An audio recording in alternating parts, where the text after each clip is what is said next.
Welcome to this week's Movie Math, where the weekend box office was full of surprises. First up, for some reason, Hollywood was surprised that Two Guns opened at #1 with about 27 million. Universal itself had predicted their comic book caper would open with only about 20 million, ignoring the fact that for, about the past 6 or 7 years, all of Denzel's movies have opened with around 30 million. The man is one of the last few movie stars, a dying breed. Why does Denzel survive? It's because the man is clever enough to build a brand, ignoring the self-indulgent one for them, one for you rule so many of today's actors like to follow.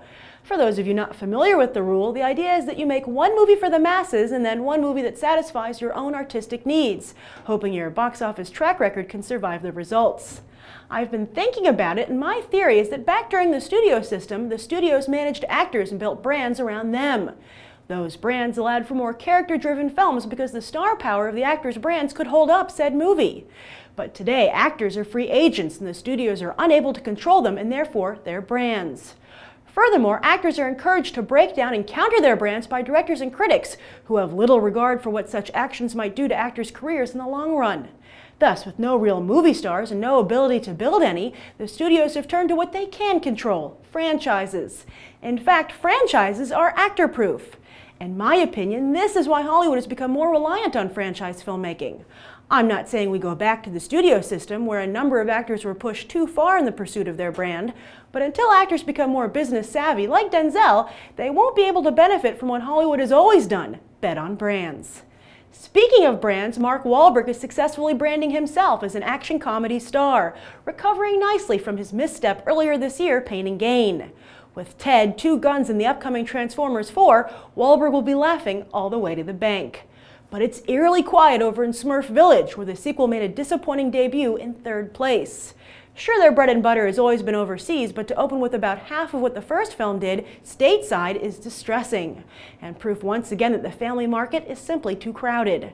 However, just like Grouchy in the sequel, I'm going to try and stay positive, and so should Sony, as the foreign numbers are indeed strong, very strong. But while Sony and I might try to stay positive, the reality of the situation is that the studio desperately needs a hit after 2 very high-profile flops this summer. As for the rest of the box office, The Wolverine dropped a noticeable 59% in its second weekend, but that's still 10% less than X-Men Origins Wolverine dropped in its second weekend. Worldwide, the pick has already passed 250 million in just 2 weeks, proving that Hugh Jackman is still the driving force behind Fox's mutant franchise. Even if The Wolverine is unable to match the top-performing X-Men flicks, it's still doing a great job setting the stage for next summer's Days of Future Past, and most likely another Wolverine flick after that. Meanwhile, impressive holds in the 30 percentile were shown across the board, with the exception of Turbo, which plummeted another 53%, and Pacific Rim, which fell 40% to number 10 just a month into its release. But don't count on Hollywood to pull the plug on the Jaeger program just yet. The film opened to an astounding 45.2 million in China, the biggest ever for a Warner Brothers film and the 6th biggest for an American film in general.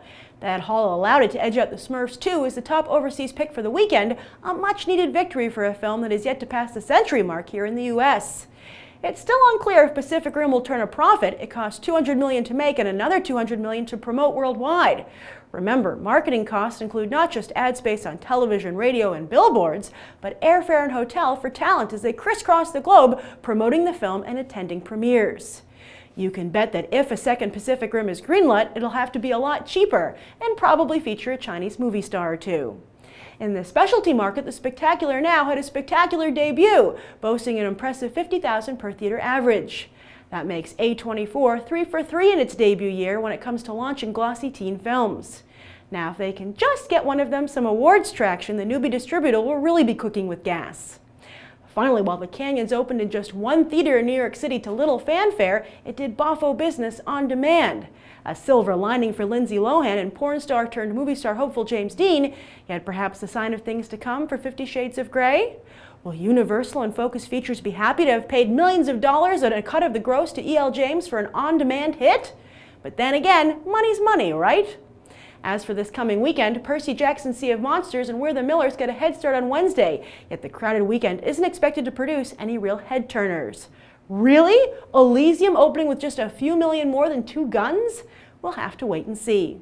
And that's the weekend box office. I'm Grace Randolph, and we just did some movie math. As always, thanks for watching, and I hope you'll go beyond the trailer for these other top movies.